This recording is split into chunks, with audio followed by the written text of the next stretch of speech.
Dito nga sa may North Signal, Taguig City ay may nadaanan akong maliit na food cart na nagsaserve ng sulit na crispy sisig, sisig with rice at siomay with rice. Bossing! Hello po, sir. Boss, anong name nila? Nelbert po. Sir Nelbert, ano yung mga ino-offer mo dito? Meron po tayo dyan na budget meal na sisig a la carte for only 80 pesos at meron po tayong sisig with rice na 70 pesos. At bukod dun, sir, meron po tayong siomay with rice for only 30 pesos, sir. Ano yung mga pinagmamalaki nyo dito? Sisig po, sir. Sir, ano kayo gumagawa niyan mismo, sir? Apo, homemade po yan. From the scratch, sir, kayo mismo gumagawa niyan, sir? Po. Sa mga magtatanong, sir, saan kayo nakalocated? Dito lang po sa Salamat Street, sa mismong court lang po. Anong oras kayo nagbubukas dito, boss? 5 p.m. to 10 p.m. po. Kagandahan po dito sa sisig namin, on the spot po niluluto, kaya masisigurado nyo pong mainit at masarap ang aming paninda. Grabe naman yan, sir. Solid.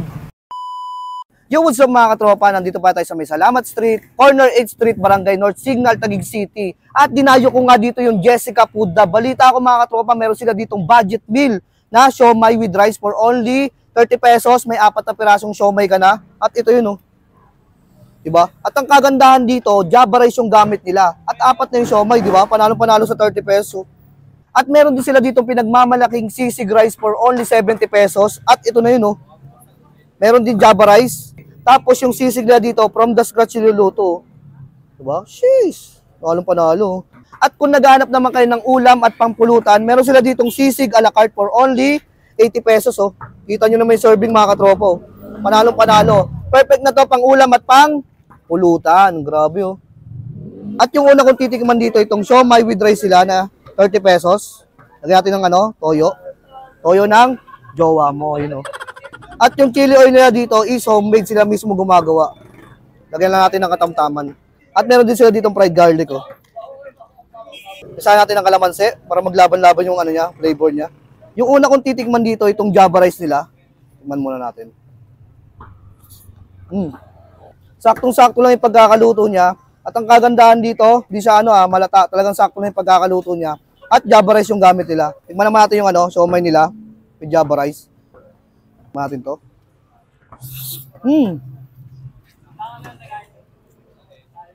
Sarap ng homemade siomay nila dito. Daming laman oh. Tikman natin ng plain. Apa?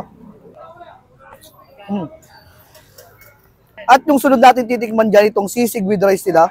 Kita nyo naman mga katropa. At ang kagandahan dito, from the scratch nila niluluto yung ano nila dito, sisig mga katropa. Meron dito yung special sauce ha. Tikman na natin.